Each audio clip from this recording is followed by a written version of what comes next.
image, I trust you will keep growing in confidence that love is the spine of justice.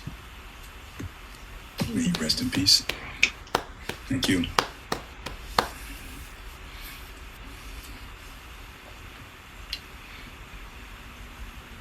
Oh, wonderful. Who would like to go next?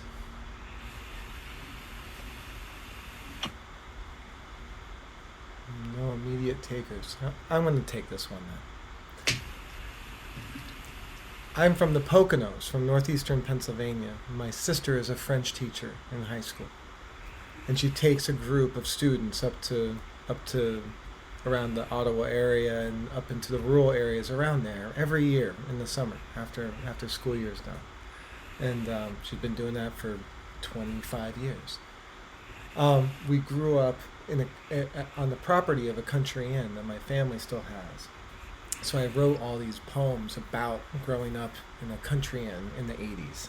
And this one is about cross-country skiing, which I think about when I used to go up to the St. Lawrence Seaway area to go cross-country skiing. And so the song's called 185s. Clarity in REM sleep, the type you awake to, checking outside the window to see what should be there but cannot be, because it was a dream, and this wintry scene hasn't happened to me for years.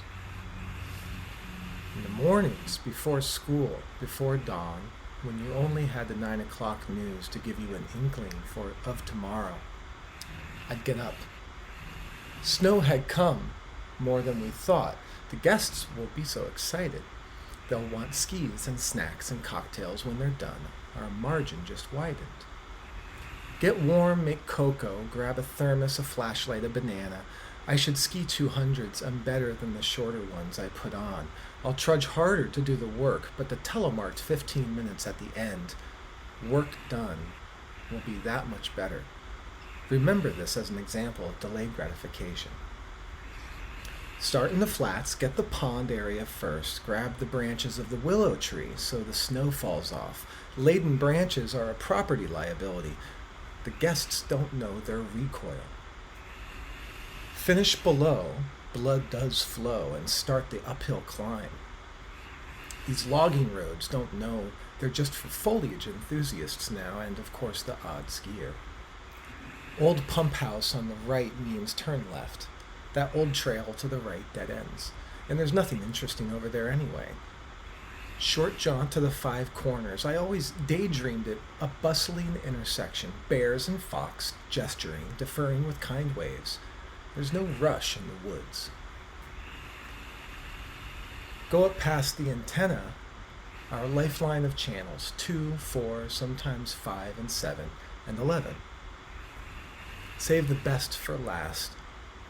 Birch grove before me, I can see deer in the distance stripping bark. I always tear a little piece and chew it in my mouth like touching infield dirt before a baseball game. It was earthy and sweet, quite a treat, I thought, for the deer and birch beer.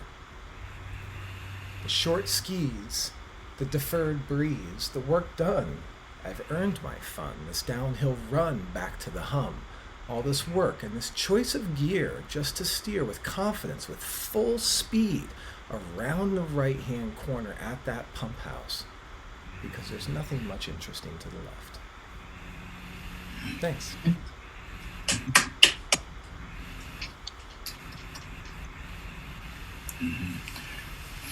There's nothing inherently emotional in that poem, but it's where I grew up, and it always makes me feel. Who's next? Okay. Jean. Go ahead, Jean. Okay. This is the start of my dance career. The title is Mary Morris Toe Tap and Ballet School's Year-End Recital, Rockaway, Long Island. I get my first big break when I'm 5. I'm a watering can. I tiptoe around a circle of 6 girls, also barely out of toddlerhood. believing my arm is a spout. I bend over each girl curled on the floor and pour.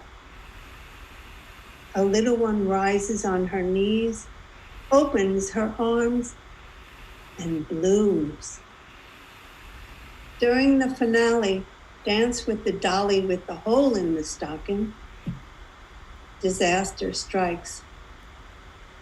Decked out in a sea of blue tulle tutus, wristbands, and bows. We walk towards the audience, shaking our wrists.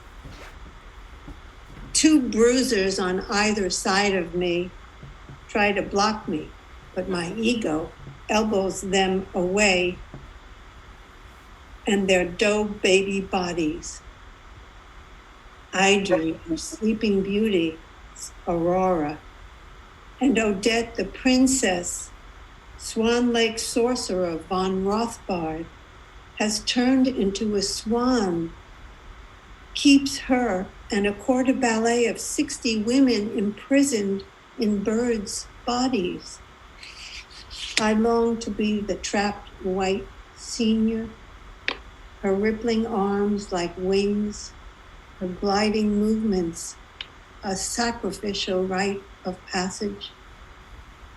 Oh, the miracle of transcendence that makes you other than who you are. That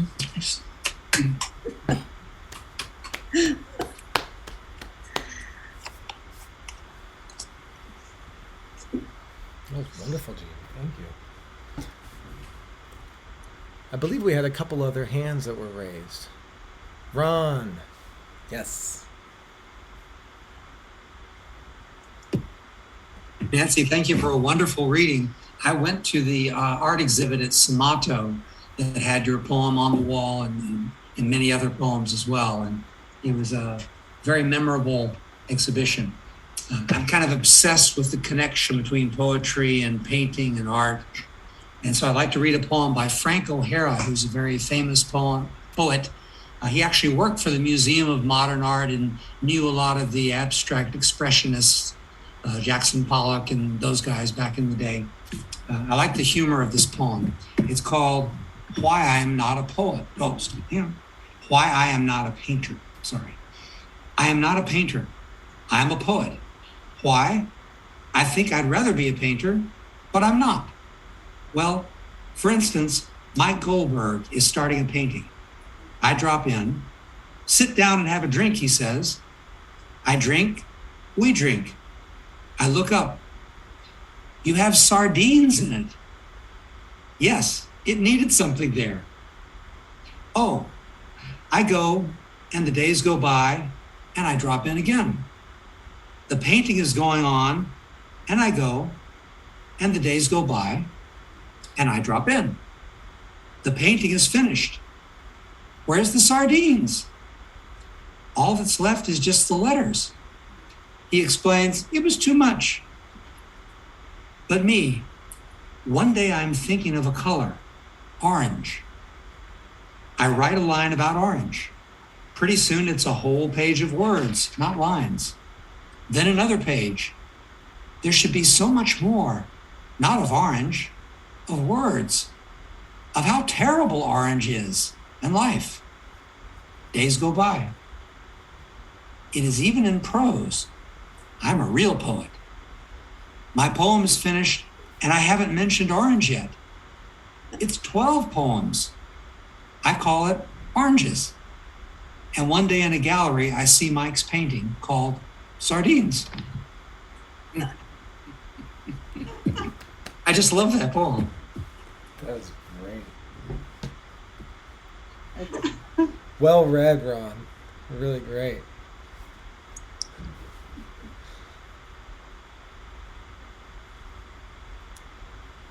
All right. Anyone else? Please. Otherwise, we've met our minimum required attendance time of 1 hour, which is fantastic. Well done, everyone. This was really great. Thank you very much, Nancy Jean, for such a great reading. Thank you, Nancy. Yeah. Thanks for having me, everyone. That's great. Thanks for coming, Mama.